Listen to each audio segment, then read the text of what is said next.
Yo, people, welcome back. Lateness is greatness. You already know what time it is. Back in the building with the preview gang. Listen, this is the big fixture. Do you know what I mean? But I haven't even spoken to these guys since we did madness in Europe. Do you know what I mean? So just quickly, I need to get that vibe going again, get that confidence going through the system. I mean, talk to me, boys. First of all, welcome back, Mayo as well from Stoppage Time TV. How you doing, bro? What are you telling me, man? Hold tight the away goal collectors. You know them ones there. Come on. Man was saying, I just love the energy. Like, oh, yeah, but you should have beat Atletico. You know, like this was an easy game. It's like people say, oh, you've got easy run, and then we play a hard team, and it's like it's expected. Why is it always expected? Why can't people just let us, be happy? This is the moment. That game is the moment as Chelsea fans after all of the other games where it's like, you know what? Okay, that's good. Because it was a serious game, but they want to rob us of joy. They want us to be angry. Oh, it's not over yet. Who said it was over? There's still another leg. We know, but we won. But no, it's good, man. It's all good, man. People just don't want people to be happy. Do you know what I'm saying, Sam? Bro, what are you saying? What's cooking? Bro, you know what I was doing? I was doing a live stream for the actual game. It wasn't a great game. Let's be honest. Like, it wasn't the most exciting game. But the fact that we were the team that trying to create the most. We were the team that looked the most threatening. Like that excited me in it. Like obviously the final balls. It's been our problem this season. But when it counted, Giroud just did something special, and yeah, we got the win, man. So I was buzzing, man. 100%. Big up to the live chat as well. I can see you up in here. Starboy, Cho, George, all the man, them Owen as well. What other regulars we got up in here that I'm seeing? Let me see. Yeah. Gaming's in here. Multiple gamings actually. Oh, it's on BP Productions, Ben. So big up yourselves, man, for joining the show. Like I said, we have to get straight down to business. This is not no joke thing. Do you know what I mean? I spoke to Culture last night, tried to get that opposition analysis in, tried to, get into enemy territory, see if I can figure out a couple of things for tactics. But true say, this is just a game where we have to win because we're not even in the top four. Like, I think, obviously, West Ham have lost today against Man City 2-1. That always helps. So that means literally if we win now, we go into the top four. Job is very simple. The task is very simple. Win and you go into the top four. And it makes up for that Southampton game where we dropped points and we all know, listen, we should have been beating them, if we were serious. I think 6 defeats in a row, and then we obviously have to do a charity FC thing where we just give away some points and make people's days. But from that Atletico game, are you guys feeling more and more confident going into this? Because obviously, like we said, that was a big win. I think it was a big mentality test, and they ticked it. Do you know what I mean? To keep a clean sheet for the likes of Christensen, Rudiger to not concede a goal against Atletico, I was quite impressed. So, are you taking more confidence going into this game against Man United from that result? I think it falls into two parts, right? I feel like the reason why that game was interesting was that is the top team in Spain. Whether you think they're good or not, they're the top team in Spain. They've only lost 4 games this season. They have conceded more goals recently than they have before. But that was a big game. Everyone was saying that we had played easy games so far, right? And the boys rose to that occasion. Yeah, it may not have been pretty. Yeah, it was kind of Champions League vibes that kind of probably got us gassed, but they got the result at the end of the day. What I liked about it as well is we're still saying that the forwards are not eating, but Giroud scored a goal out of nothing. And goals out of nothing is something we've not even been coming by goals, talk less of goals out of nothing. So that gives you confidence when this is someone that, out of all the forwards, we've done a couple previews now. And we've kind of said, Werner's starting or, Tammy's starting. Giroud's kind of, again, been there, bided his time, looked after himself, come clutch again. Like he's 6 goals in Europe. Like for me, it just showcases that there's still another element to his team. There's still another level to this team. People are still not performing to the best of their ability. You mentioned Christensen, wherever Lewis is, hold tight Lewis. Like doing a job so far. You can't. Yeah, you might say it's easy opposition. He's had easy nights, but he's come in and he's done well. Like I know when people are saying that we're going to lose games when he comes in. He's done well. You can't fault him, right?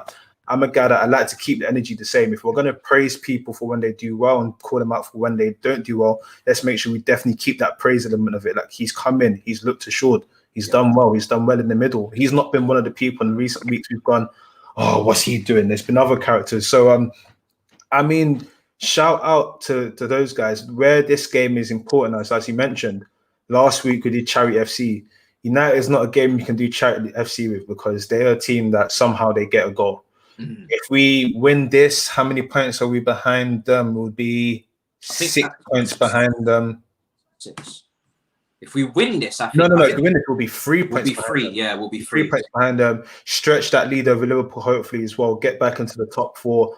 Mm. This is what it's about now. Again, this is another big game for Tuchel. It's and what I liked about that Atletico game is, in the Southampton game, he kind of came out afterwards eventually and said, you know what, I got that wrong with substitutions and everything. No, got it right against Atletico. Yeah, 100%. Got it right against Atletico. Now, again, can we get it right from the start and then make the right sub? So, big game. I reckon they are going to rise to the opportunity, to the occasion. This is a United team that beat us 2-0 and went on that ridiculous 19-game unbeaten streak. This is a United team that gave Lampard 4 in his first game. This United team for the last few seasons, if we're being real, ever since Kante used to score goals against them, they've given us hell.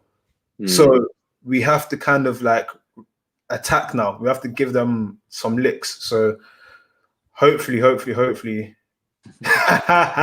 man, I love Manscaped, yeah. Them as a sponsor is just making me laugh, fam. Because even Football Daily, they got them as well, fam. Yeah. They're kind of branching to Europe. Hold tight the sponsors still. I said, Ndombele season, the Chelsea chat, infiltrated. Talk to me, Sam, bro. How are you feeling going into this game? Are you confident? Because obviously, it's a big game. For me, must win game. No, you know what it is? I think this is actually, he had the biggest game of his career at Chelsea so far with Atletico, yeah. But in the league, I think this is his biggest game so far because we actually have to win and they don't necessarily need the 3 points in it. Like they can get a draw out of this game and still be comfortably in the top 4. And I won't be surprised if Ole does something like he did against Liverpool where he kind of sits in and he doesn't really urge his forwards to go forward as much. But we need to attack them. Like we need to show the intent from the kickoff. Like the way we dominated Spurs in the first half, yeah, that's the type of game I'm expecting from us against United, because like Mayowa said, yeah, they've actually caused us a few issues over the last few years and it's not been great. Yeah, we beat them in the FA Cup semi-final, but still, like in the league, like we need to show that we're serious in it. And I think we'll actually, if we do get the 3 points, then we'll be in a much more comfortable position. We would have capitalized on West Ham dropping points. We'd be closer to United, and then we'll be quite comfy going into the second leg of the Champions League as well. So yeah, man, I think he can do it. I think Tuchel is he has to learn things quite quickly with this squad, and he has to learn how to treat players, who to bring in and out. He learned big lessons against Southampton, and yeah, I think going into this, I'm confident. I'm hoping he doesn't make too many changes. I'm hoping he doesn't overcomplicate it, because obviously United have a threat from many different angles in it. Like, I don't even necessarily know what team they're going to play. But Pogba's not available. That's the big one, right? Yeah, no, Pogba's not available. That's big. But same time, like that just means that they could be. We don't know what United is gonna come. Do you get what I'm saying? The thing is with United, is we don't, like you said, we don't know what's coming, because injury-wise, team news-wise, to give obviously Cavani is a massive doubt. I think he's out. Oh, really? McTominay's massive doubt. I think he's basically out as well. And then Pogba as well. So you're looking at a midfield of probably like Fred, Matic, and Bruno at the top of that. And then for me, going into this game, obviously we have Silva missing. I think that is starting. Obviously, Christensen's been fantastic. But it's like we broke Silva. Do you know what I'm saying? It's like we took the piss too much now, and now it's like it's a wrap. Like he's just not. It's never that we broke him, bro. It was like, I think he probably thought he was playing a game every other week, and then we were so bad. And yeah, like, he's still alive. He's still alive. And then the one game, what game was it that he got injured? Oh, I can't even remember. Spurs. It was one game he got wanting to get injured. Spurs, yeah. It happened out of nowhere. It was like, nowhere. It was such a the ball was coming over the top and he reached for it with his leg, like with his He got it. It was a great interception to stop him from going, but he pulled it. He took it too far, and it was a wrap. And from that moment, I was like, yeah, it's just too many games for this brother. He's just. I'd rather us not rush him back. I mean, Christensen, I'm not trying to sing his praises or anything. He's looked assured there. Yeah. I feel like if we're competent enough, like 5 at the back as a defensive shape is one of those things where if you're competent, you shouldn't concede goals. I mean, if we keep a clean sheet, that's 4 clean sheets in a row in the league. That's the first time in like 4 years we would have done that consecutively. Like we've actually been relatively, apart from the Rudiger mistake, we've relatively been decent, apart from the Spurs pressure, which never really came to anything. Like, even when we're under pressure, people are not having great opportunities against us. The Atletico one year, they put the ball across the box. People are not really having great opportunities against us. We're actually making them, like when Mendy does something. That's when we're actually giving people opportunities. It's more of our mistakes, isn't it? Yeah, we might be under pressure in terms of possession, but defensively in front of the goal, we're not facing that much pressure as of yet. So I'm not too worried there. What I want is, like you coined, Matisse, you know me, I like to give credit. We need to eat. We need to eat. We're not fasting anymore. Fasting's done now. Yeah. Food. Like, we actually need to put chances away. And that's why, for me, the lineup, when we get to it, is going to be very interesting, because do you go with Giroud after his goal? Like, is that sort of just looking into the moment too much? Do you try something different?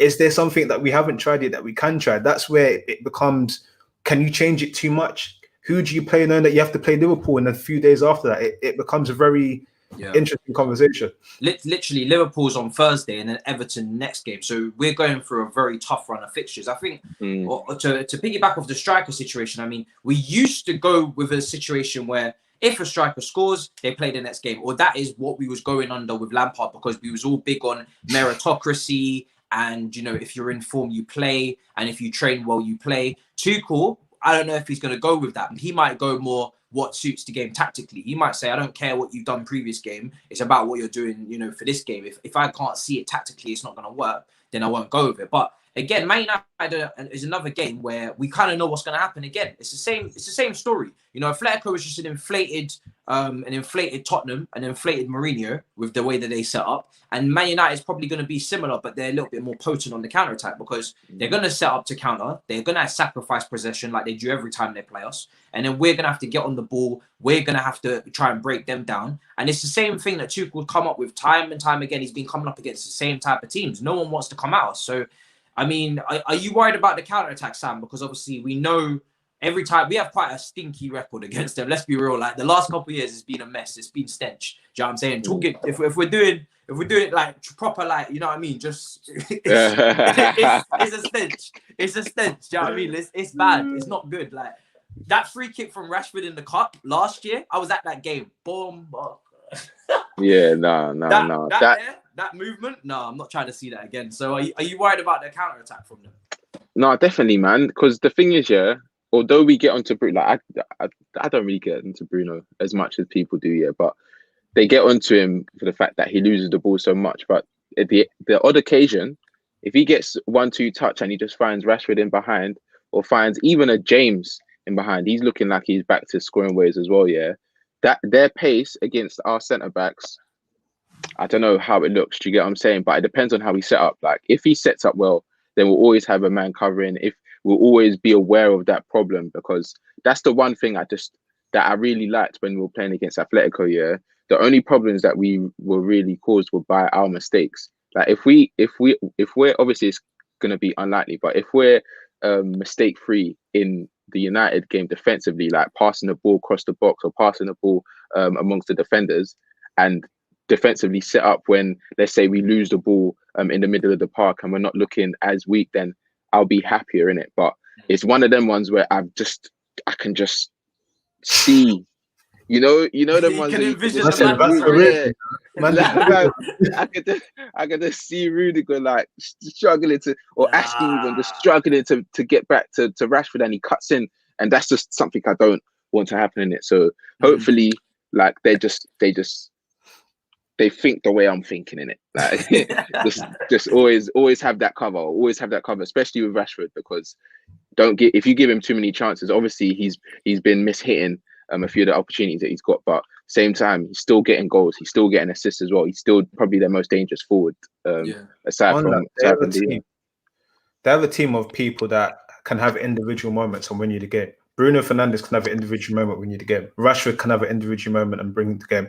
We've been speaking, like Giroud had it against Atletico, but there's no one that you kind of look at directly and go, oh, this person's going to do something out of brilliance and get us a goal. So I feel like where we have to be better than them is in our midfield, because traditionally their midfielders where they can kind of struggle. Like they don't like the fact that they've got two people doing the one job. But Matic is coming back, and Matic is trying. Like obviously he's gone past like his peak stage, but he's playing and he's been all right, and we've seen how sick he can be. So he's gonna love playing against us as well. Like the reality is he's gonna go into that game excited.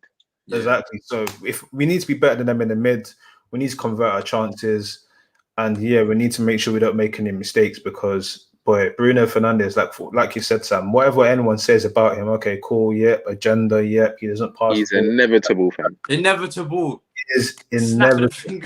Like this guy, I remember I was saying to one of my boys, he comes across as one of those people that in training he will say that today I'm just playing left foot, and not because he wants to improve, just because he's just mad. He's just so tapped. He's tapped. He's a tapped individual. So I'll enable them sort of individuals to kind of have any sort of joy. So and he's big six. I know they say the whole big six. I think the agenda in him is a bit too much, because United in general, the big six, have not been great in terms of statistics.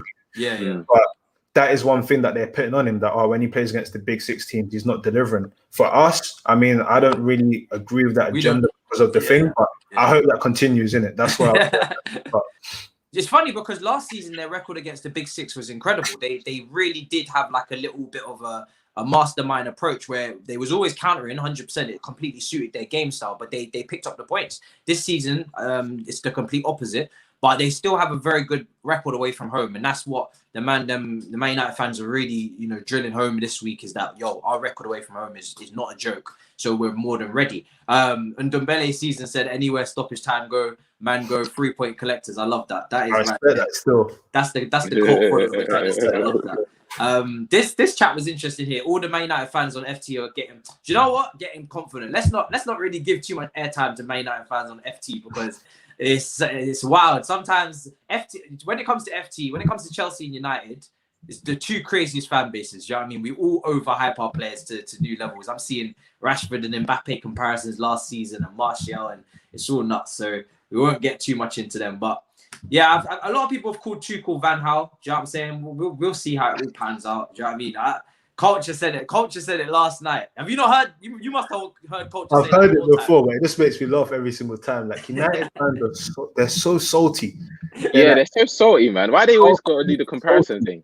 LVG salty, Jose Mourinho moving like Beer X, like they're just so salty about everything in the past. Like just enjoy what's in front of you. Maybe that's what it is. There's nothing to look forward to, so they can't enjoy anything. But they're so. Because remember because they were moving in silence before. Now they have to speak up. Now they have to speak up, and the reality is hitting them. The reality is hitting them. Please. It's so funny. It's Saeed as well was telling me Van Gaal. I'm like, yo, that's two people that have told me Van Gaal is too cool. I'm like, come on now, this is just insulting, fam. How many trophies did Van Gaal win with them? Huh? How many trophies did Van Gaal win with them? Was it one? Did they win an FA Cup? How many has only one? I think just one. I think. Has only won a trophy with them? Hey, one niche. Yeah. You know what I'm saying? He's a semi-final of him. Semi-final. Yo, his semi-final record is nuts. Do you know what I mean? When it comes to the big hurdles, it gets real sticky for him. Samo says Havertz, false nine, or Timo Werner and Mount. Bro, we're gonna get into our teams very, very soon. So we're gonna start looking at who we're gonna put up for the starting 11. You know how it goes, the same regime. So I'm looking forward to that. Do you know what I mean? But for me, going into this game as well, a lot of people from the Atletico game said that because now Mount is suspended and Jorginho is suspended, that means obviously for the next Atletico game, Kovacic and Kovacic and Kante and potentially Gilmour will be involved. And the reason why I bring that up is a lot of people are making the case now is that if Kante especially, Kova's already playing games, if Kante and Gilmour are going to be somewhat involved in the Atletico game because of suspension, do we need to start building up their fitness or their match fitness or their match sharpness or start incorporating them into the team? And I just wanted to get you guys' view on that, because obviously, I know it's a Man United preview, but obviously Liverpool games linked is midweek, Thursday, then Everton. Would you start to incorporate Kante especially, maybe not Gilmore so much, but would you start to push Kante to get into this lineup, even though we kind of have seen that the pivot right now is Jorginho and Kovar? No, I don't think there's extra pressure to. I feel like with anything, if you finish the game like as you need to, you can then make those sort of substitutions. You get where I'm coming from. I don't feel like we need to start like that just because that Atleti game is coming up. So if Tuchel believes that the best pivot to go with into this United game is Kovacic and Jorginho, then he should do that. If he wanted to change it because he thought Jorginho during the week wasn't what he wanted him to be, or he thinks that Kante coming in will benefit somehow, then he should change it. But I don't feel like we should change it just because that game's coming up. I feel like these guys are professionals and they've played with each other and they know how to carry out a game plan. So, and Kante, to be fair, someone that's been injured and everything, if he's not playing and then plays that game, he'll be fine. He'll be up to speed. Gilmore, you probably need to get him some minutes in the time because he's not played as much. But I don't feel like you have to kind of prepare for it. It's more so if you've got players that are coming back from injury, they need to kind of get them game time. But these guys have familiarity with playing with each other. If we play that three you mentioned in terms of Kovacic, Gilmore, and Kante, that's a different thing then, because I don't feel like they've played with each other a lot. So that would be very different. But I wouldn't imagine them, all three of them, playing. Yeah. If I'll probably. How do you feel about it, Sam? Because it's the thing is with Atletico is that I don't like the potential midfield of Kovar and Kante together, because that there's no natural sitter. So do you bring in the Gilmore? Do you know what I mean? This is where my headache already starts. And again, the reason why I bring it up is actually sit. That's what I don't understand. Why can't Kante? It's just not in his blood. It's not him, man. It's not him. It just doesn't make it. It just don't sit right with my stomach. He just wants to. He's a natural ball chaser, like, and that's not even a bad thing because he's very good at it. Like he needs someone to kind of sit while he's doing that running job. If you ask him to sit, you're basically like prohibiting him from actually being full strength. Do you get what I'm saying? So I don't know. Like I don't think that he will bring in Kante or Billy like straight away into the starting lineup. I think if anything, he's going to stick with, especially for this United game, I think he's going to stick with actually, I'm not sure, because if actually, I'm not sure. When is our next our game against Atleti? Is it next? No. So we have a week, and I think it's the week after. I think. So okay, so if anything, now that I've heard that, I think he might bring in Kante or Billy from the start in this game, then play Jorginho 100%. Play Jorginho against Jorginho might feature in both games from the beginning, but I think that Kante might start in the game against United because they love their hoodoos. He's always played well against Man United. He scored a goal against Man United and all that stuff. Yeah, but same time, like you said, he actually does need to kind of work his way around that formation because he's not necessarily the best in the double six. So, and we've seen that he's not really thrived as much as we'd want him to in that formation as well. So if I was Tuchel, I would use this United game to kind of get him up to speed with it.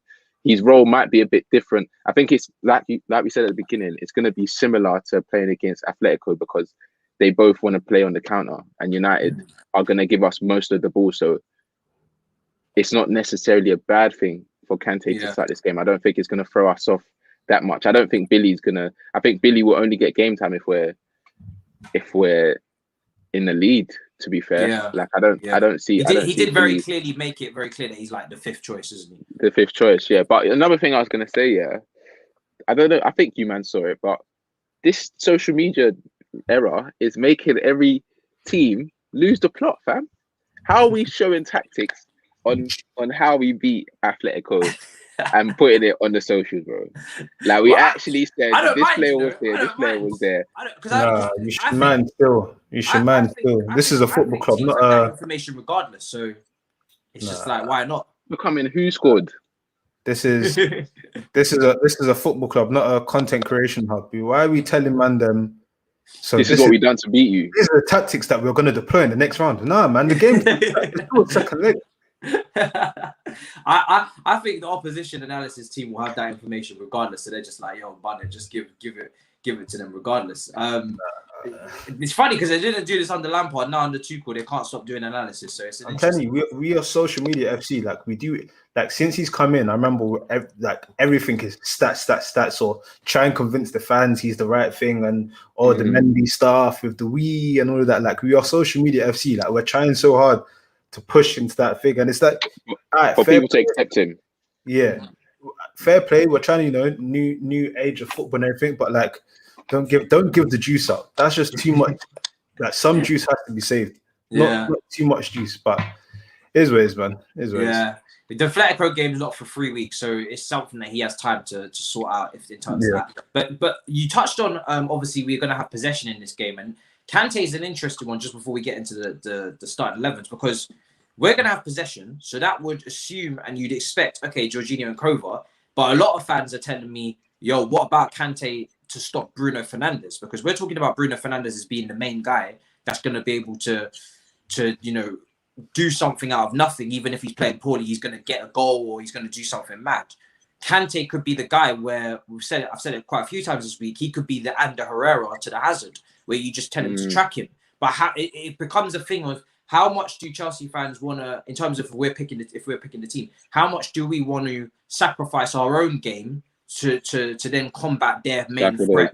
That's the thing, because if you stick Kante on the pitch and just tell him to track Bruno Fernandes all game, then you're gonna limit Bruno way more. And Bruno's one of those players where if he doesn't start getting his way, he'll get frustrated and he can turn over the ball so many times. He's one of those guys where he'll try anything, but if it's not his day, there'll be just mad turnovers and it'll just look hella wasteful. So if you stick Kante on him, then you might get that, but at the same time, you might be sabotaging our overall game plan of trying to have the ball. Because Trusset against Southampton, he gave the ball away a lot. I know he won it back a lot, but he also gave it away. He was the brother that was giving it away. So I mean, just what do you guys think of that? I mean, obviously we'll get into our teams, but just on the whole Kante situation, how much would you sacrifice for this game?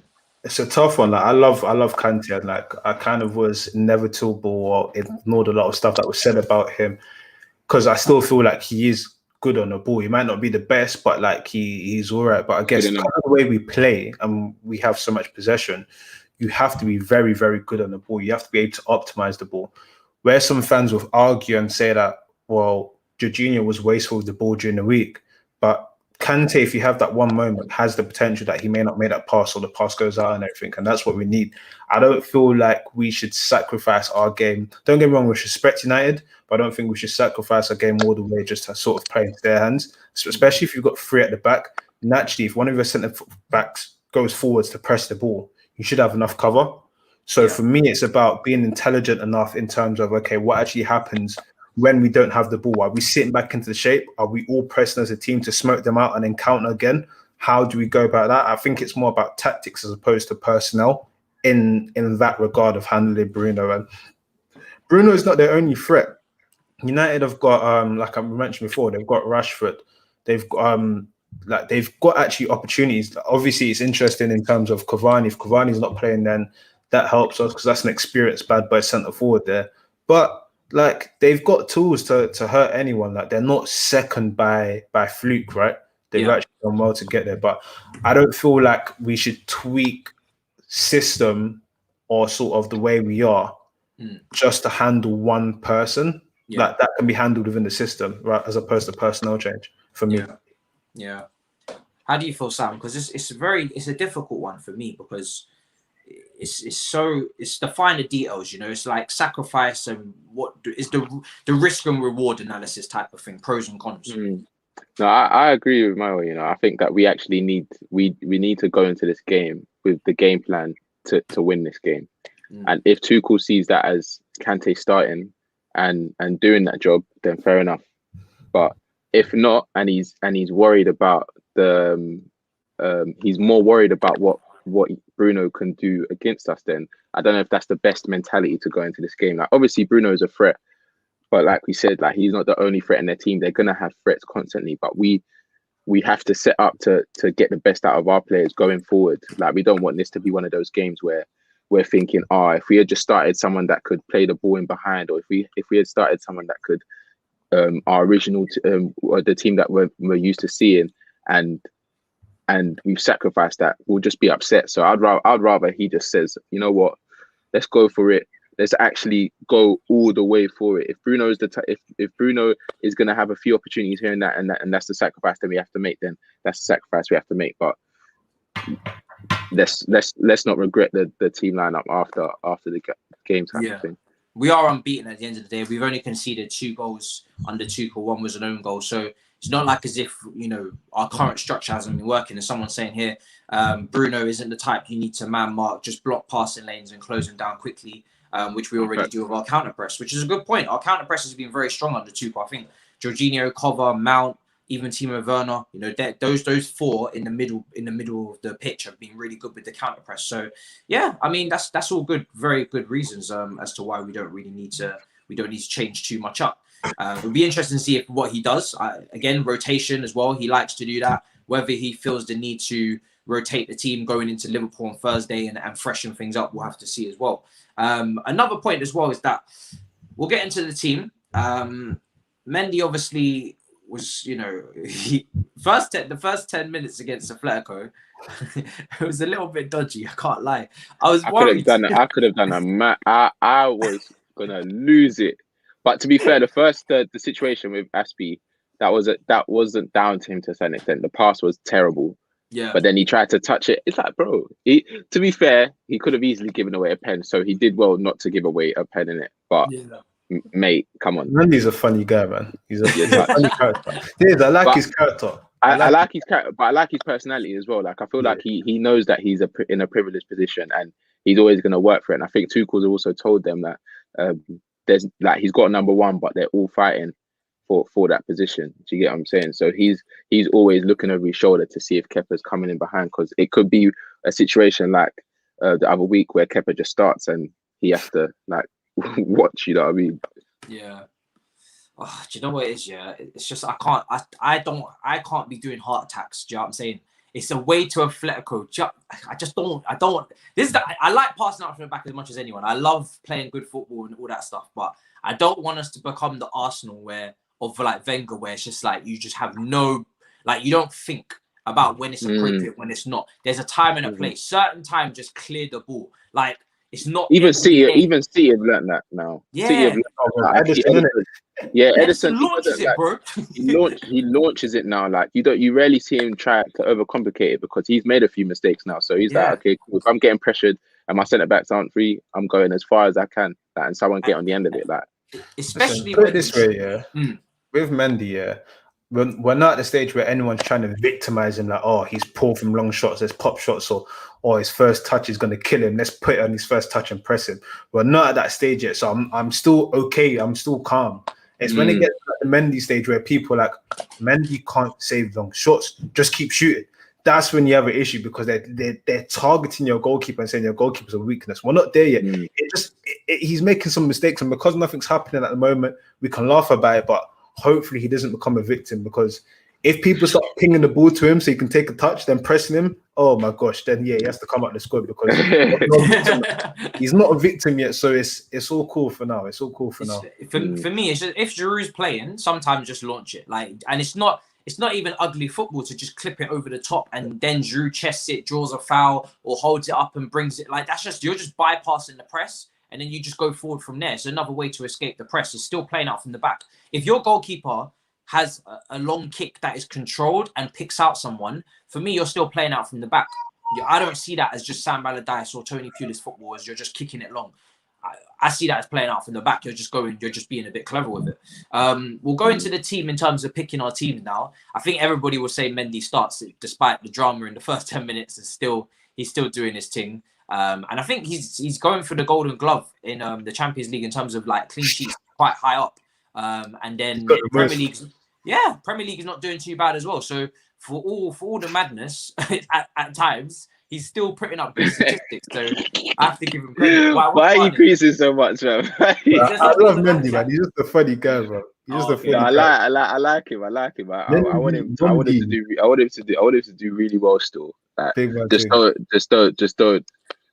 don't do too much because he This is can always try. He can always try to do something. Yeah, it's the balance, man. It's the balance. But yeah, man. As long as he keeps the competition strong and Kepa's tries to push him out, I don't really mind. It's just Kepa's traumatized us so much that whenever I see him in the squad, it's like, oh, what could he do today? Do you get what I'm saying? And to be fair, in the last few times that he's been playing, he hasn't really done anything that bad. Do you get what I'm saying? He's made some quite good saves. So if he can get me over that trauma, then if he's ever picked over Mendy, I won't have the initial fear.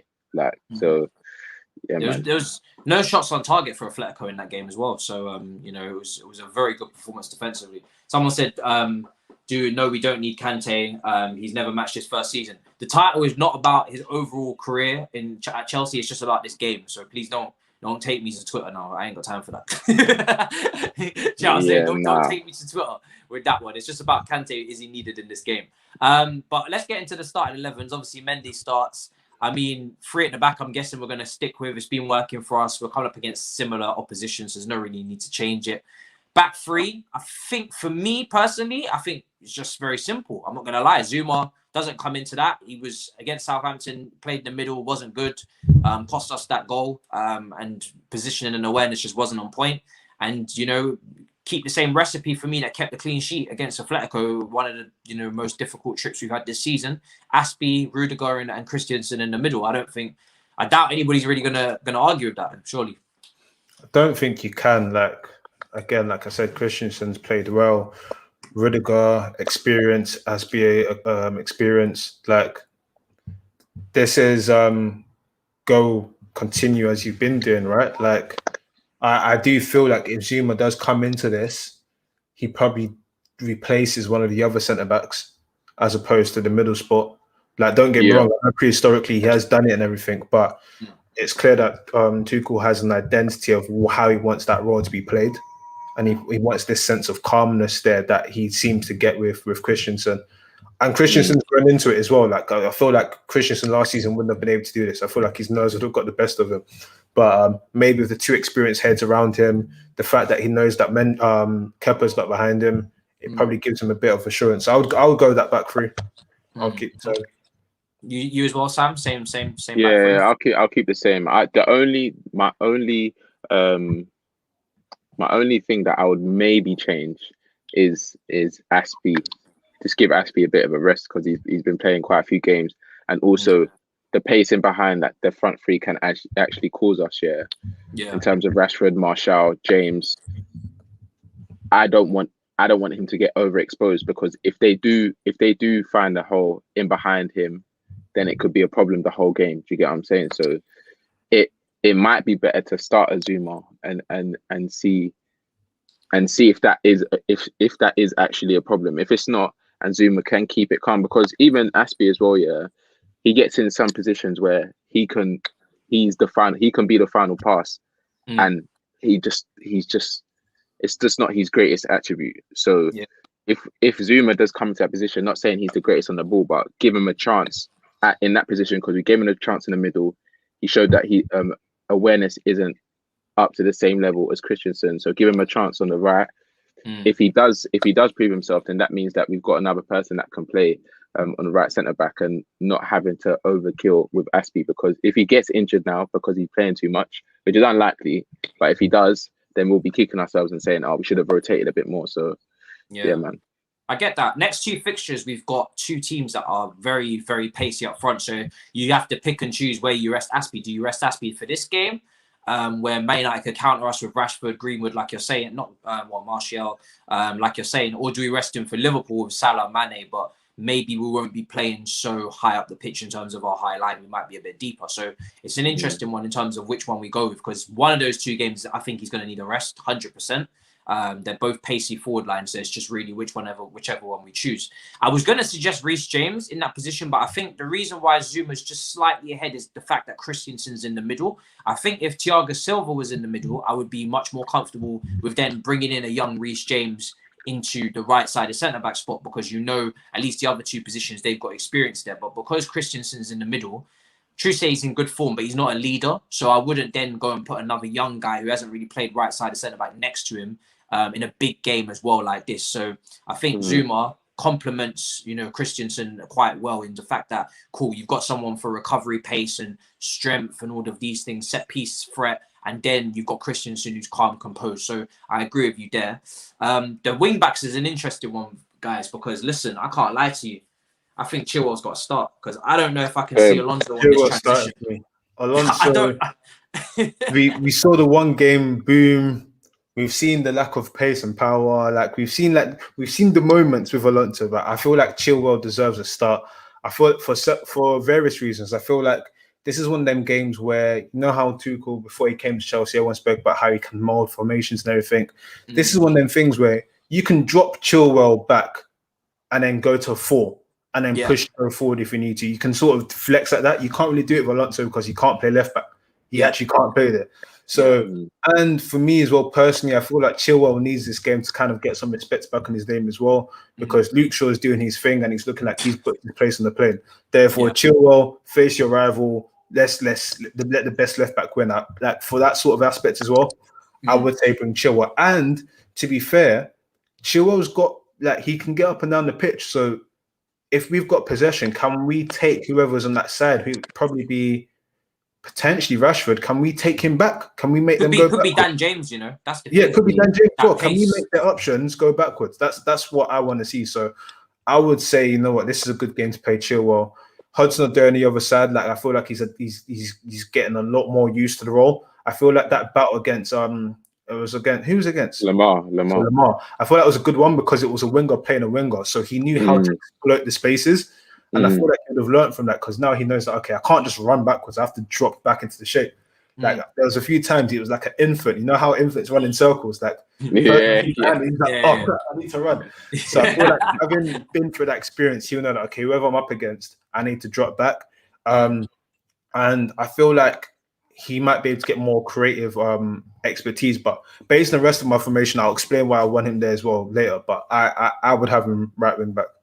Yeah, I think just to add as well with Chilwell, some people are saying he's not playing well at the moment. I think we can't just keep, he's not been playing recently. I know he wasn't playing that well towards the end of Lampard's stint, but that was like a month ago now. We need to give him another chance. And I think whoever plays on that right side is going to have pace. Sam, who would be your wing back duo? For me, obviously Chilwell and Hudson-Odoi, I think. Yeah, no, same Chilwell, Hudson-Odoi. I think what you man have said is the perfect reason. Like he needs to have that game to stamp his authority back into the squad.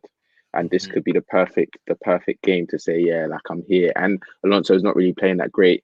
He has a few moments here and there in games, but he also has a few scary moments as well. That moment he had against Suarez, it just was a bit worrying. Yeah, him and Rudiger. His first touch almost took it out for a corner, and then Suarez nipped him behind, and then it was just like, what's going on, bro? But yeah, I think Chilwell will be better suited against the wingers that we're gonna be up against than Hudson-Odoi is. He's making that position his own, to be fair. And the team talk's very simple for Chilwell, like was said. You're playing against Luke Shaw, fam. Do you want it or not? Do you know what I mean? Like this is your time. Do you want the spot or not in the England team? That's as simple as that. Just to read out the super chat, why Tammy gets so much disrespect on the TL? If man cost a bag, we would give him the Kai or ZS treatment. Things Lee said. Lee, I think Lee was just trolling. Lee was just saying a madness. He was calling him everything under the sun, not really, any sort of prop or respect for the stuff that he's done in the league, saying that probably a relegation candidate type striker. I don't believe any of that. But in terms of Tammy, I do think he's harshly treated at times because, again, like I said, brothers, he's playing in a very cutthroat position. I've always said this. When you play striker for Chelsea, it's the most scrutinised position in the squad. That and goalkeeper is the most scrutinised positions in football. People don't have no patience, no time, no interest for nothing. They just want goals. They just want output. They just want delivery. Same with Kepa. You can't afford to not be delivering at the top level, regardless of what age you are for Chelsea, because you're wearing the number 9 and people expect the very best.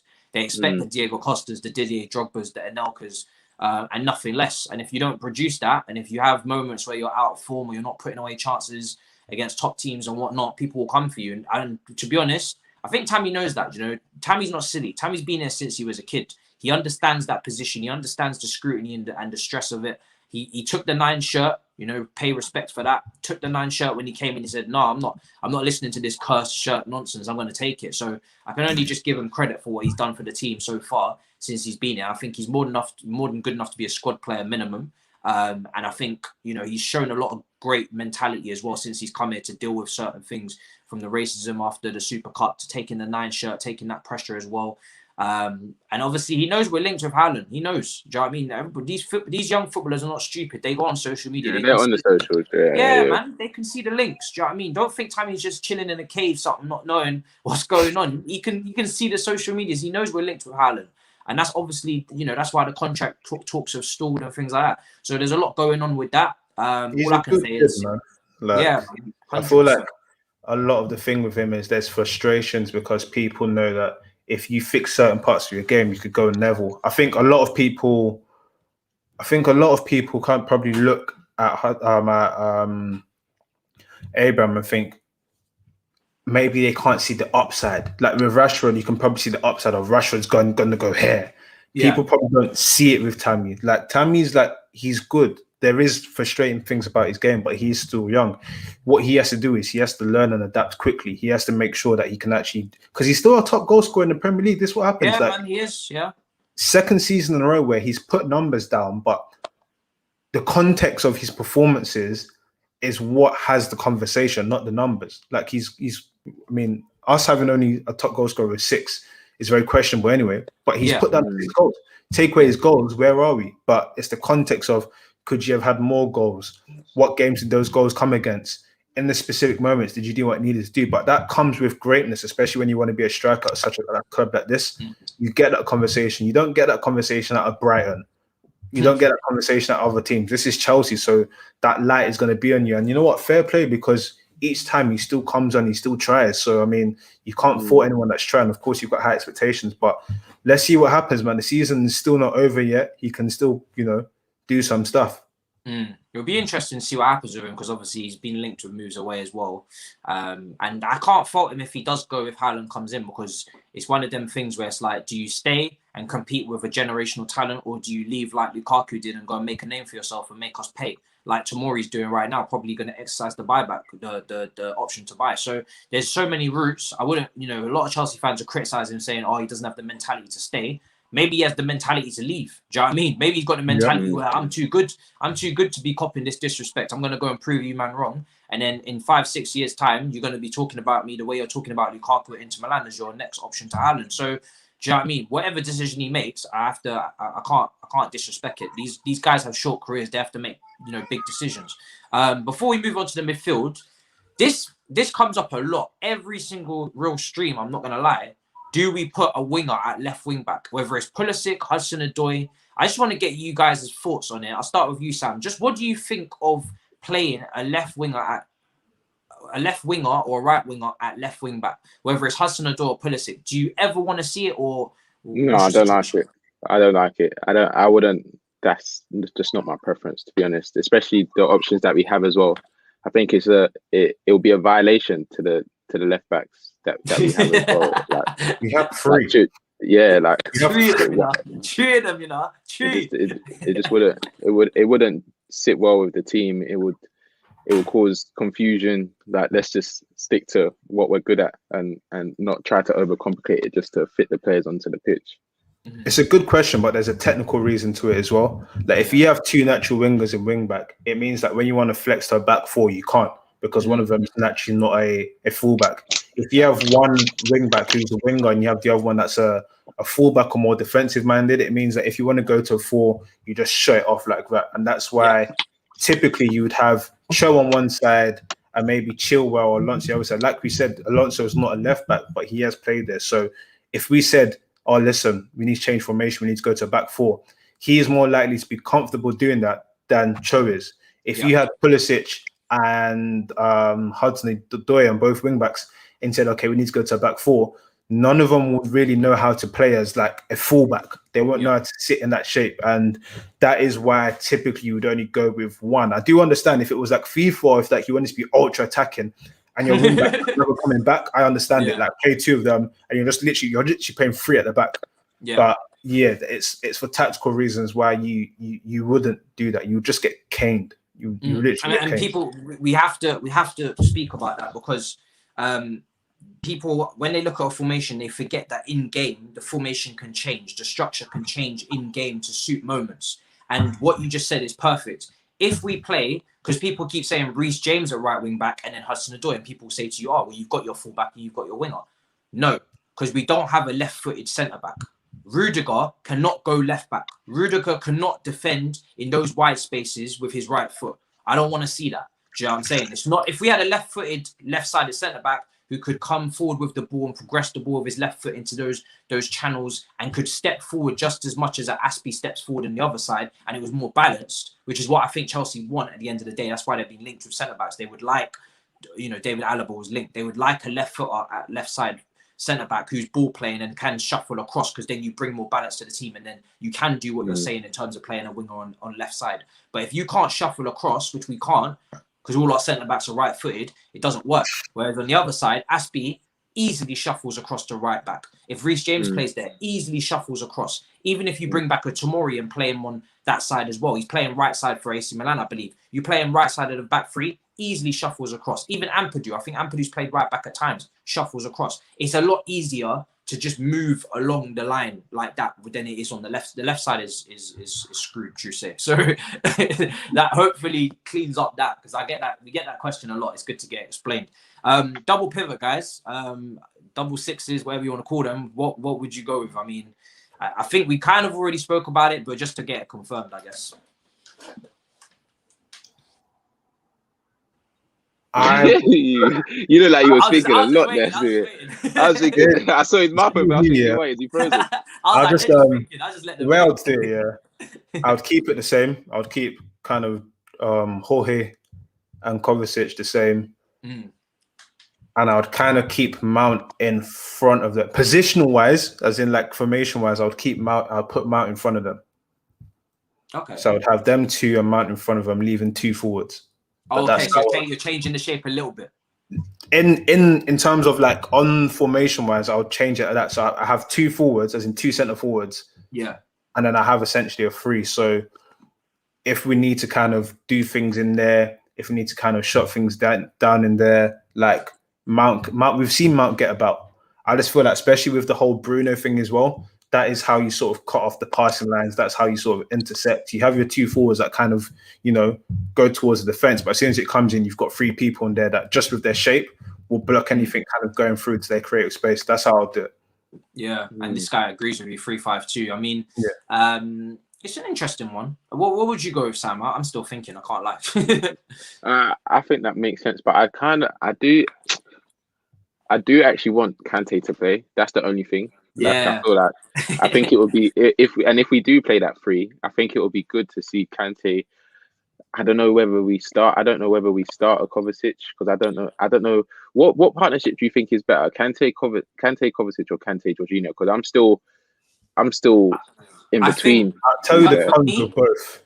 From what I saw recently, when Kovacic plays with Kante, he has this thing in his head almost in terms of, I can be over elaborate on the ball because if anything happens, Kante is going to clean up for me. Yeah.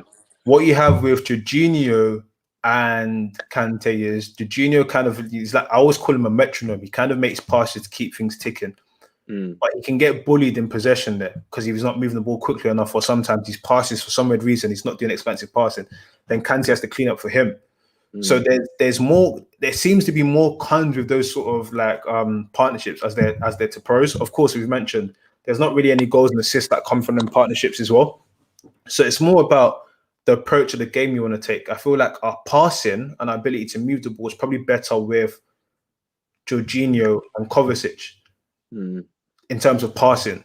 But yeah, in terms of what you've asked, in terms of which one's better, for me, it's Kovacic, Jorginho. I just feel like it's Kante and Kovacic as opposed to Kante and Jorginho. I just feel like when Kante's with Jorginho, he has to just do so much protecting. He has to protect Jorginho because people just try and smoke him out. It's like, oh, it's just you by yourself. What, Kante? Like, boom.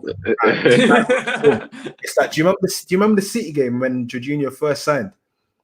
And they out the park. That's what we're trying to do. It's like, we know you're not quick. You know, if you lose possession, someone's going to try and cover you. And if someone tries to cover you, that means they're out of space. We can move the ball into the area there. Like you said, Kante likes chasing the ball.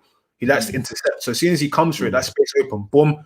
What, is Jorginho going to cover that space after he's lost the ball? No. That's the problem you get. Like it's unfortunate because these are all good guys, you know, but they have deficiencies in their game. Definitely. I think if I'm going with that formation, the 3-5-2, and having Mount sit deeper, I think it would make sense for it to be a Kante Kovacic type vibe, because I think Kante would be very good at the recovery as well, like just to shore up that side. So we're definitely not conceding. We've seen that Kante on the ball going forward. He can. The thing is, he has a few moments where you're like, rah, Ngolo.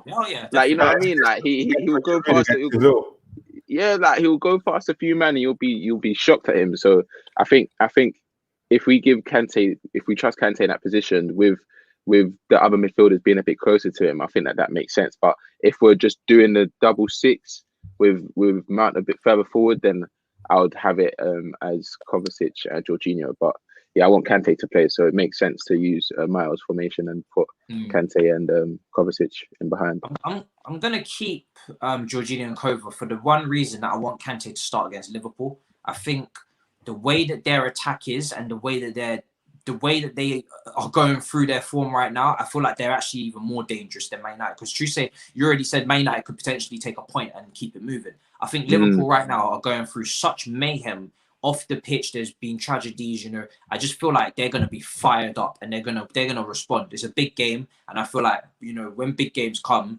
the big teams stand up, and I feel like they're gonna actually be more dangerous than Man United, which is actually nuts to say, but I think that's how. So I just think for that game, I would want Kante in there for the pace that they have in their front line. So I'm just gonna save him for that one. I'm gonna keep it to Jorginho and Kova for this one personally for me, and Mount, just because they have that relationship there. And I think someone said earlier, if Bruno, if you close him down, cut the passing lanes and counter press, I think we should be okay.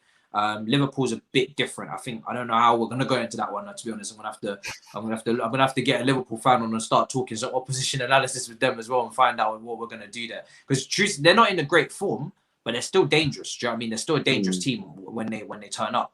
And then obviously Mount as well. And then I guess the front two, you had it, isn't it? So Mayowa, so front two, who would you go with then? Is it a bit different, but I would go Werner and Giroud, and I'll explain. I mean, for the second or third time this year already, Werner's come out and said, these defenders, they're too big, they're too quick. I have to learn, I have to adapt. It's not what I'm used to. I don't even know why he's saying all of this, because the opposition must look at him and be like, oh, okay, what, you don't like this? All right, I'm going to go rough. But one thing we know is De Gea, and especially United fans have talked about recently, De Gea and coming out for the ball has always been a major issue and always will be. Giroud can challenge for headers, which is great. Maguire is very slow. Yeah. Lindelof is very shaky. And I feel like if you have someone that occupies space, it then allows Werner to kind of do stuff when he floats about and everything, but it allows him to have a focal point to work off. I think I've not seen enough of yet. Like, he used to do it with Poulsen, where Poulsen would kind of do his dirty work and then Werner could spin off and everything. I've not seen him really have that opportunity to do it yet. Of course, there's going to be questions about whether Giroud can press and everything, but we know they're not going to pass it out. We know we're going to have possession. We know we can cross it into him from both sides. We know that we can feed him. We know he's good with his feet, and we know that he can lay off. We used to see it with Hazard all the time. It was that goal. So can we operate in a space where we bully them for pace with Werner, but we can also have the physicality element with Giroud? I feel like as a partnership, this is a game where it's like, you know what, potentially it could work. Giroud's in high spirits after scoring the goal. Werner's still looking for goals, but he's still doing all of his hard work where he's popping up and everything. I feel like them two could work, and you've got Mount that kind of has all of that space behind him, that any second ball that drops, he can claim and shoot, and he can operate similar to that sort of old school Lampard mode in terms of, okay, the action's there, but when it spills out, intelligent positioning, I can do what I need to do. I feel like this is a good game to trial it, especially with the talks of the whole Havertz potentially playing split forward, or false nine and everything, he would probably play alongside Timo then. So it's good to try it with Giroud, especially for the physicality, the cross and everything. That's how I would go personally.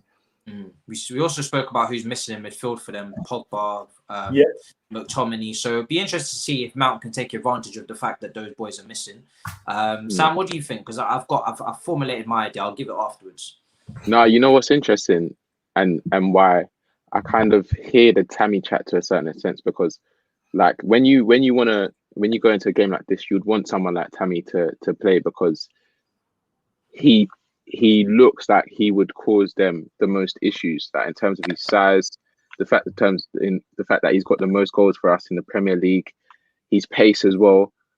But like we said, he's got certain elements in his game that he's missing that is crucial to him being like a certified starter. And for me, the reason why I would start Giroud over him in this game, and I wouldn't necessarily, like, I would normally lean towards Tammy, but because Giroud is such a nuisance with his height, with his strength, like he knows what he's good at and he utilizes it to the best of his ability. Like that's the only thing I don't really know with Tammy. Like if we were to ask him, like, what's your strengths? Like what is your like go-to? Like, do you get what I'm saying? I don't really see that as much. I feel like he's good in the box, but when the ball comes in the air, he's not as strong as Giroud or as Havertz in the air. He doesn't cause a defense. His hold-up play isn't as good as the others as well. And I think Giroud and Werner, they just complement each other a bit more. Like what Giroud isn't good at, Werner's good at. What Werner's not good at, Giroud is good at. So it's one of them ones where the fact that Giroud is actually our best striker right now. No matter if you want to admit it or not, he's actually our best striker, and it's a shame because he's very old. But the reality is he actually is right now. So, and he's with him, you know what you're gonna get. Like even if he doesn't score, he's going to cause their defense problems where the ball might flick off of Maguire, big head, because he's trying to deal with Giroud, and then Mount's just there on the rebound and he just taps it in. Do you get what I'm saying? If Tammy had that element to him where he was good in the air, or he's interplay with like his other strikers was as good, then I would start Tammy. But it's just not a guarantee. Like we've seen him play well, we've seen him do bits here and there, but with Giroud, it's more of a guarantee. So I'm Giroud Werner. Okay, I would agree with you guys. I think it's a big game as well, and Giroud tends to deliver in the big games as well. That's the key. We need to be clinical. I don't think we're going to get a lot of chances, and I think Giroud has the best conversion rate out of the strikers from what I remember. In terms of minutes to goals, obviously he's not top scorer, but just with the minutes that he's got, I think he's done the most with them.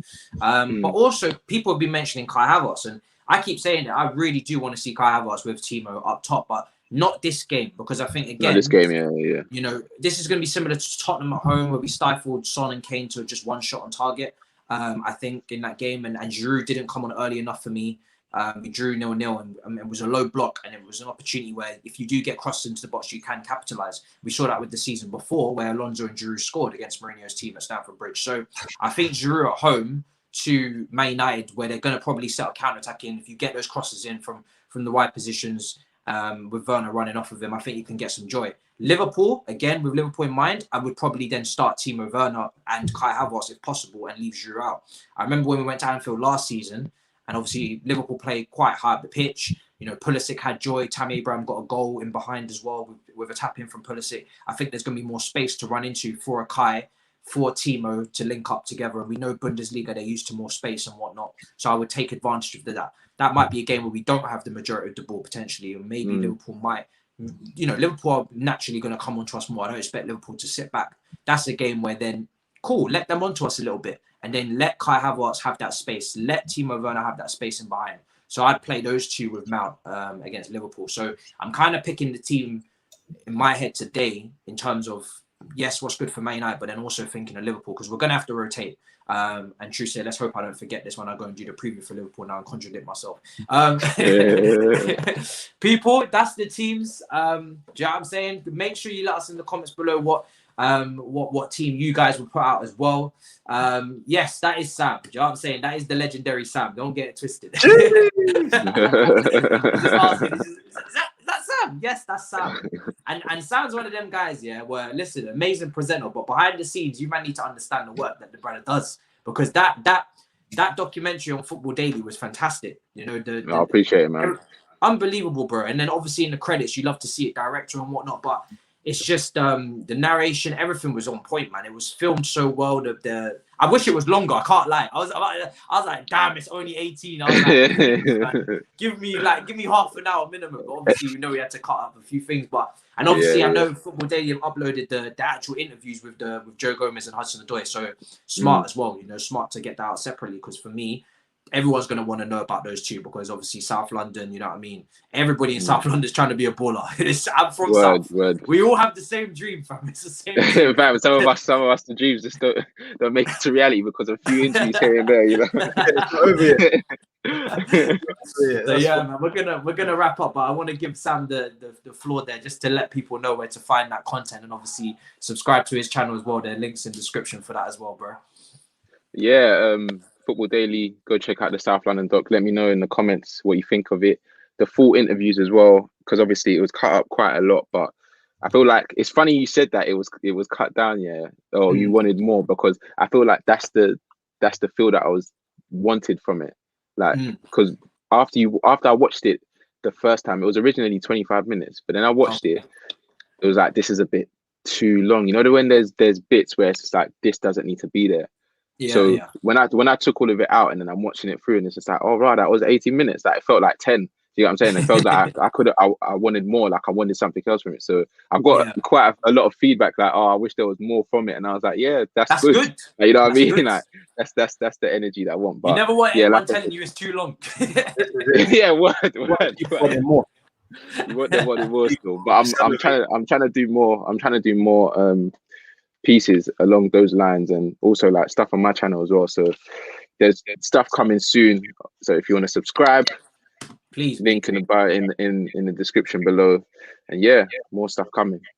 100%. People, make sure you subscribe to Sam's channel. Is there, his socials are there as well. The 2 channels are at the top there, just to make sure that you guys, if you're feeling lazy, get to the channels first. You start saying, make sure you go and subscribe to the content, because Sam's uploading quite regularly now. Do you know what I'm saying? So let's go and support that. And my bro Mayo, bro, let them know where to find you, man. What's going on over at 360? Do you know what I'm saying? I had Culture on last night. Now I got the whole team.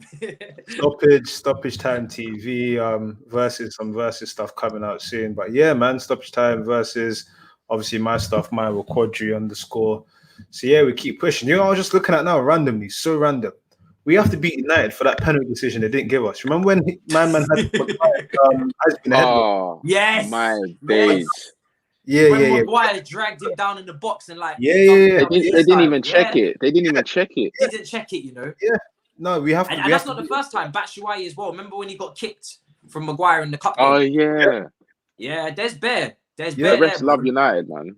There's bare revenge on the cards. You know what I'm saying? So we have to win this game anyway, just because we need to get back in the top 4. But just for redemption alone, redemption season.